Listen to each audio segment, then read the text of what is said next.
ukuthi uphakele umthakathi isikhathi eside kangaka kungaqami umsebenzi awenzayo abakwazi ukuqaphela bazobona ukuthi kulula kangakanani ukuthi insizwa zingilalele mina. It's because of that experience yokuthi kade yaba khona insizwa nomsizwa Development Foundation and ibivele isebenza kodwa asikaze sibize imedia futhi noma nibona sikulama mashe sisuke sikuwo abanye baze bekhathazeke nje ngoba baye bebona ukuthi angithandathanda ukukhuluma nemedia mina ngumuntu othanda ukusebenza ingakho kwabalula kimi ukuthi ngisukume nje ngithi kwanongoma umuntu okufika kasadingeki ongenawo amaphepha aqondile so ke ingakho ke mhlambe kulabo abanalo umbuzo isizathu ukuthi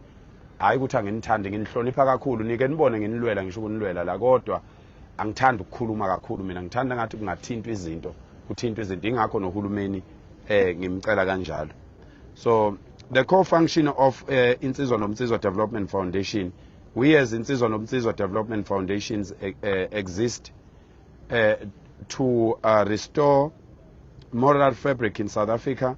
For far too long, our nation has suffered moral degeneration marked by the systematic emasculation of men.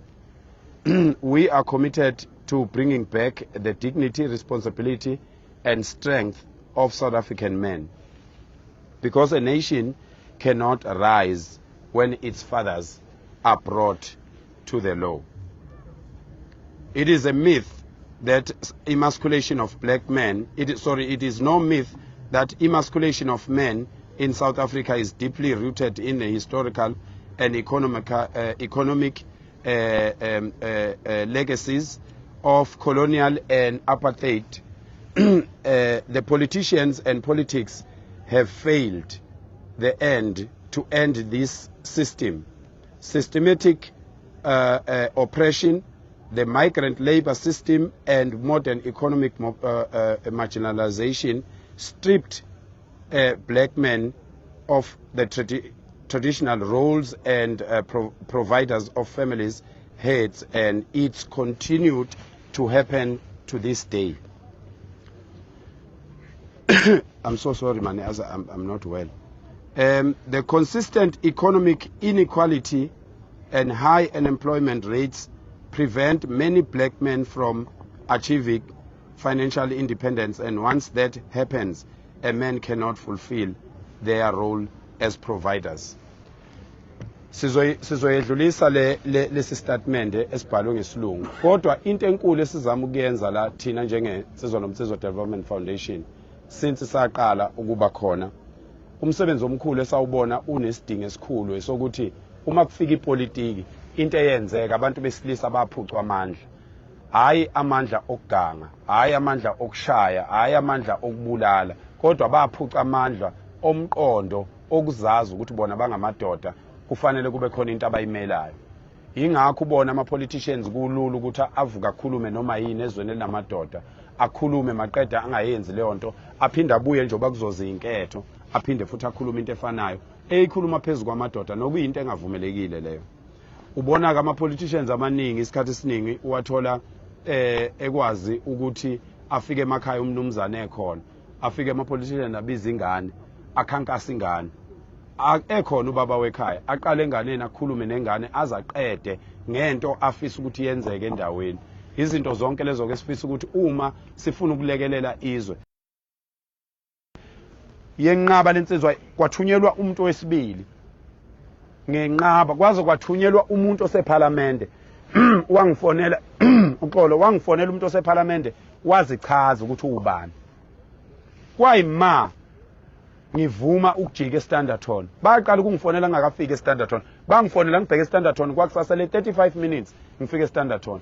Ngajika eStanderton ngabuyela emuva eGoli ngahamba ngayohlangana nomongameli. Abaningi ke bakhala ngokuthi kungani uJacinta singamtshelanga thina. uJacinta sengihlale naye imhlangano cishe emithathu. Ngahlala umhlangano naye noMkhwanazi, nobaba uMkhwanazi, uNhlanhla Mkhwanazi. Ngahlala umhlangano noPremier, ngaphinde ngahlala umhlangano naye noPremier, ngaphinde ngahlala umhlangano naye no Premier futhi kule mhlangano yomthathu angaze ngimfonele uJacinta ngithi akeze emhlanganweni angaze ngimfonele ngoba kwakungemina engangibiza umhlangano awukwazi ukumenywa emhlanganweni bese ummema bakhe abantu futhi nawe umhlangano oqala sasibizelwe lapha eMarine Parade sahlangana saficana sesificana khona ngoba umuntu owayebiza umhlangano wayesifuna sonke namanje njengoba sibizwe sifonelwe ulona osifonelele sibizela emhlanganweni kaPresident umhlangano kwakulokhu kuhlalwe ngo2 mina ngisemashini uPresident akangifunanga ngo9 ebusuku kwakufunwa mina ngizonikeza uPresident isiqiniseko ngoba nizokhumbula ukuthi uPresident wayihlangene neNgonyama ngayizolo iNgonyama yamnikeza isiqiniseko sokuthi uphakela umthakathi ngiyamazi angeke abantu bone mangabe ekhona lapha azobe khona uPresident akakhululeke ngeke kuze konakale lutho uPresident ufuna lelozwi kimi ufuna ukuzothi ndoda ade ngihlangene neNgonyama iNgonyama ithe akuzukonakala lutho kunamazwe akhathazekile asaba ukuthi azolanda idumbu eSouth Africa ngenxa yakho ngathi mina President ngeke iziyenzeke lonto ngayethembisa iNgonyama ngamethembisa uPremier ngiyakwethembisa nawe President uma kwenzeka kufa abantu bebulawa ngabantu abazobe behamba nami President cela ukhiphe iorder yokuthi umkhwanazi akangibophe ngathi ngiphuma kuPresident ebusuku ngo11 ngabe ngithola ucingo lukababa uGeneral ubaba uNkwali yenkosi wathi ndaba wangethembisa wathi ngeke kwenzeke lutho ngicela kusasa kwenzeke lokho othi kwenzeke ngalendlela owasho ngayo wathi kuzokwenzeka ngayo ngaye entabeni mina wengane zakwethu abanye babehleka bethi ngumfundisi yini abanye babehleka bethi sungazi uyokhulekela izwe unamba bani namhlanje nquma umhla ka30 abanye babesho njalo namhlanje ngiyokhuleka babesho njalo nayizolo bebelindele okubi kwangenzeka ayikho into eyimfihlo ekhulunywe phakathi kwami nomongameli abanye ke omunye nje izolo ngifonelile wathi ayiphakela sengiphoxeke kabi umuntu omkhulu wathi sengiphoxeke kabi manje kuthiwa wena usunikezwe imali uPresident usho umuntu okade engekho uthi nginikezwe imali nginikezwe uPresident ngangena ngigqoka amashoba kuPresident ngimbathe nalo ibhayi ngigqoka uBrand oRust namashoba ngiqimbile ngangena ngahlangana naye ngigqoke kanjalo ngaphuma ngigqoke kanjalo ngangena nongizwe nomholi lona esasihamba naye nongubani sangena sigqoke kanjalo saphuma sigqoke kanjalo akekho umuntu owaphuma nemali lapha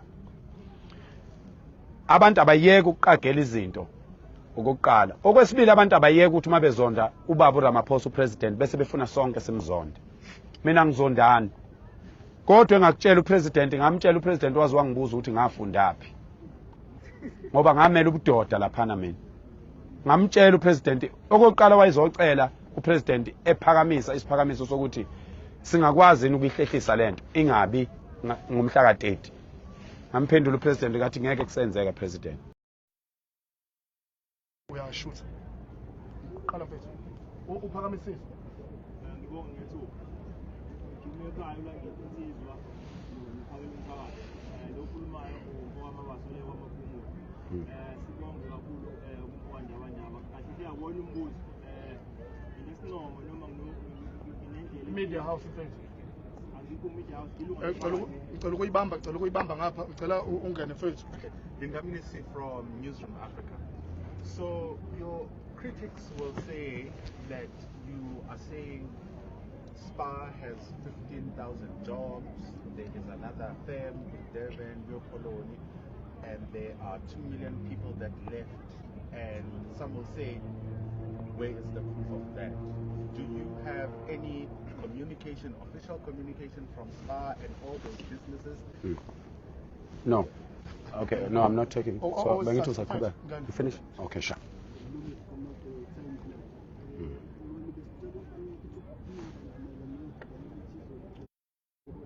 From Radio Al Ansar.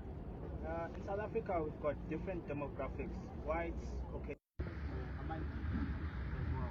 So, with what's been happening, there's been mounting pressure for a bit of hostility, even within those communities. And they were a bit uncertain whether after this, then they are next in terms of giving the candidacy, though they are citizens of the country. So, what kind of assurance can you give them if that's not the case? but as part of South African citizens, this is not only to them, but we are trying to, make the country our illegal immigrants. You are the last one, sir. Come in. I'm Chris Liebenberg with SABC News. Sir, I hear you that people in Claremont, they were not part of your march. But it would seem, if you look at the pattern, if a shop is closed, if somebody has a different name than you, then it seems there are people out there who believe that you are an illegal foreign national. Do you have a message?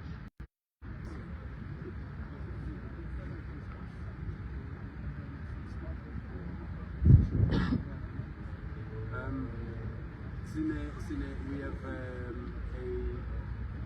database of people who have left this country, but it will be illegal to disclose because we are not official that are supposed to have it.